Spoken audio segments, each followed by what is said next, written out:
21শে জুলাই তৃণমূলের মহাকর্মসূচি, ধর্মতলায় জনপ্লাবন, মানুষের ভিড়। রাজ্যের বিভিন্ন প্রান্ত থেকে বাহারি সাজে হাজির তৃণমূল কংগ্রেসের কর্মী সমর্থকেরা। সঙ্গী উল্লাস, উন্মাদনা, কার্যত যেন থিমের কার্নিভাল, মেগা ইভেন্ট। 1993 সালের 21শে জুলাই, আজ থেকে 32 বছর আগের 21শে জুলাইয়ের ছবিটা ছিল একেবারেই অন্য। সেদিন মমতা বন্দ্যোপাধ্যায়ের ডাকা এক কর্মসূচি ঘিরে অগ্নিগর্ভ হয়ে উঠেছিল ধর্মতলা সহ বিবাদীবাগ চত্বর। পুলিশের গুলিতে মৃত্যু হয়েছিল 13 জন যুব কংগ্রেস কর্মী। সেই রক্ত ঝরা দিনের ক্ষত এখনো দগদগে। তখনও তৃণমূলের জন্ম হয়নি। মমতা বন্দ্যোপাধ্যায় তখন যুব কংগ্রেসের সভানেত্রী। সেই ইতিহাস স্মরণ করিয়ে দিতে শহরে বিভিন্ন স্থানে ছবি সহ হোর্ডিং দিয়েছে তৃণমূল কংগ্রেস। উদ্দেশ্য বর্তমান প্রজন্মকে 21-এর গুরুত্ব বোঝানো, নেত্রী হিসেবে মমতা বন্দ্যোপাধ্যায়ের লড়াইয়ের ইতিহাস তুলে ধরা। কি হয়েছিল সেদিন? সাল 1993। রাজ্যে তখন ক্ষমতায় জ্যোতি বসুর আমলে বামফ্রন্ট সরকার। তৎকালীন রাজ্য সরকার সিপিএম এর বিরুদ্ধে ছাপ্পা রিগিংয়ের মতো অভিযোগ নিয়মিত শোনা যেত সে সময় বিরোধীদের মুখে। আর সেই সময় বিরোধী পক্ষের অন্যতম লড়াকু মুখ ছিলেন মমতা বন্দ্যোপাধ্যায়।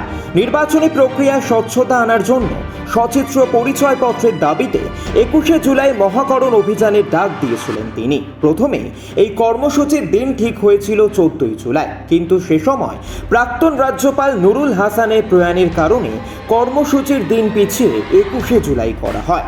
সেই দিনের ঘাঁটা এখনো দগদগে বাংলার রাজনীতিতে। 21শে জুলাই সকাল 10টা থেকে মহাকরণ অভিযানের জন্য জমায়েত শুরু হয়। কলকাতার 5টি জায়গা থেকে শুরু হয় যাত্রা। এগোতে থাকেন যুব কংগ্রেসের কর্মী সমর্থকেরা। পুরো ভাগে ছিলেন মমতা বন্দ্যোপাধ্যায় নিজে। বিভিন্ন মিছিলে ছিলেন সৌগত রায়, শোভনদেব চট্টোপাধ্যায়, জ্যোতিপ্রিয় মল্লিক থেকে মদন মিত্ররা। মহাকরণে পৌঁছানোর আগেই 5 দিক থেকে ব্যারিকেড করে তাদের আটকে দেয় পুলিশ।